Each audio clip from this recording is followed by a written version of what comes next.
Hello everyone, it's March 21st, 2017. It's Tuesday. It's Harp Tuesday! Welcome to this episode of Harp Tuesday.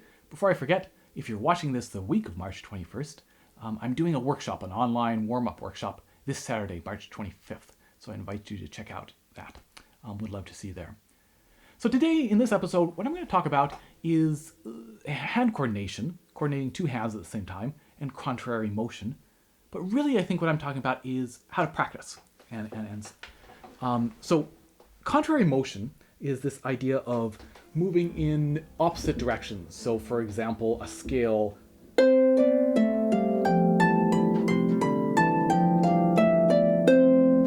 right, they're moving in opposite directions, even, or it could be, or even a chord sequence. But the little pattern that I'm going to talk about is this.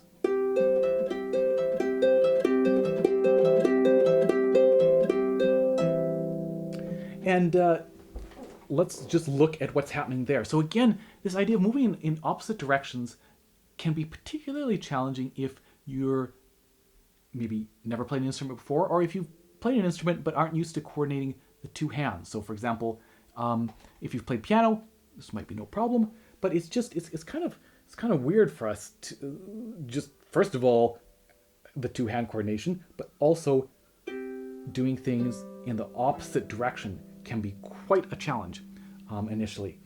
So this little pattern, let's look at what that is. In the right hand, we're playing G, C, and E with 3, 2, 1. So going up, we get to the top, we connect down to the third finger, then we replace 2 and 1, connect back down. Remember, no 2 yet, wait until we play the thumb. Now we're going up, now we get to place them again. Because if we replace 2 as well, we'd have to play 2 next. And that's not the pattern we're doing. We could do that if we wanted to.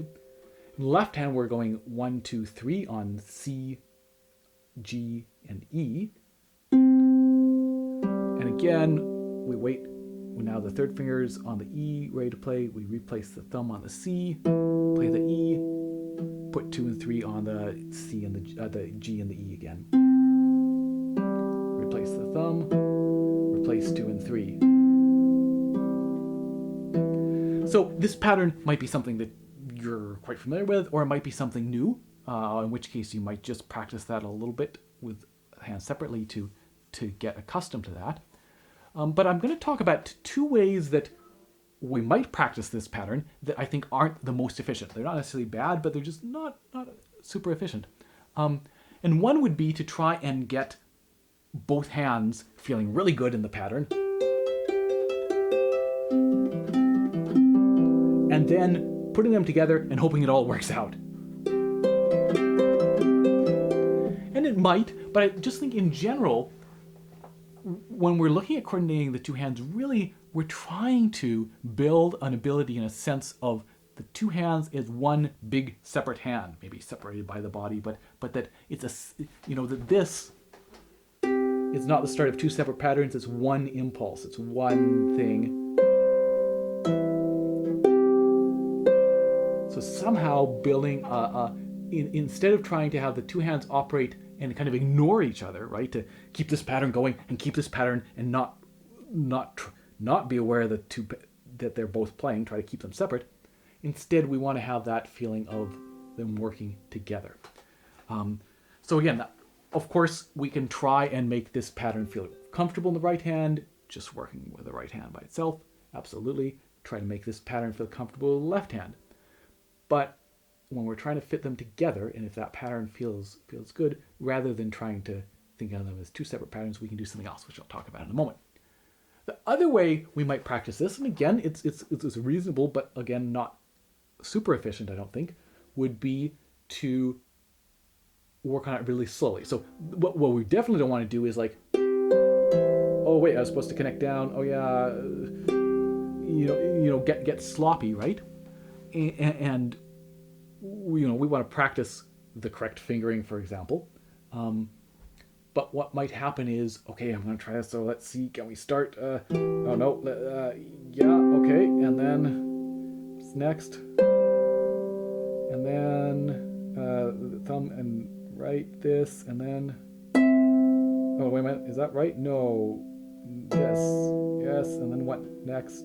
Oh, this, to slowly and correctly go through it, but never getting a chance to really have it feel grooved and really have it feel solid. So the way I'm going to suggest, what we're generally looking for when we're practicing, right, is to, as soon as possible, get a sense of what it feels like to really have it feel grooved, for lack of a better word, to feel really solid, to feel what it feels like when it's working. So if we're painstakingly going through note by note and it's feeling really not very smooth, it's going to take a long time, right, to build it up. So what we're trying to do then is to break things down into a small enough chunk, like a large enough chunk that it makes sense, that it flows, but a small enough chunk that we get to experience what it feels like when it feels easy, when it feels grooved. So we might start simply by making sure we can play this first note, these first two notes. Remember, it's 3 in the right hand and 1 in the left hand. That might feel really hard. Like, what signal are we supposed to send to get that to happen, right? So it's not this, it's. But eventually, that pathway will get created so that it feels really easy. So we might just, maybe it feels really painful at the start, but eventually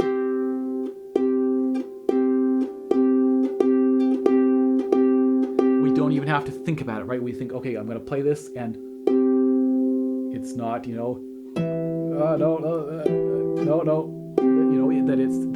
it happens. That feels really good. Then we might look at this 3-note phrase. So maybe we even just do, maybe if that feels, okay, what's next? If that feels like there's a lot of resistance to that, it's hard to get a clear signal in, we just practice that enough so that it starts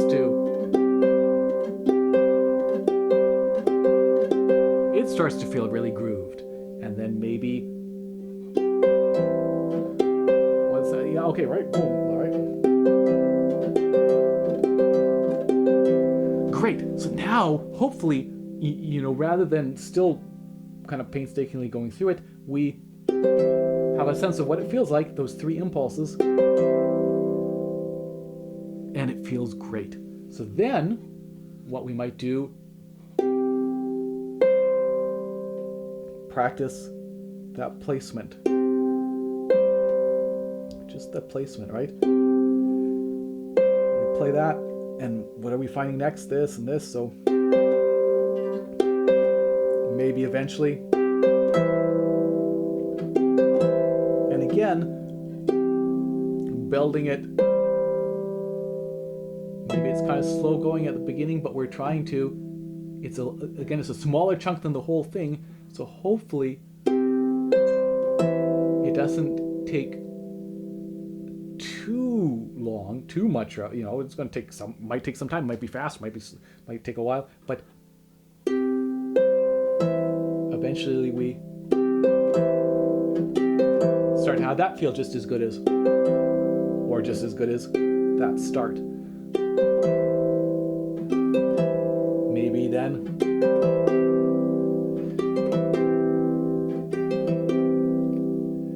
how about if we go, let's see, just practicing replacing, because we've played that note, we're replacing 2 and 1 and 3 and 2, and maybe, of course, now we're right back. Here we are, right back to the beginning, right?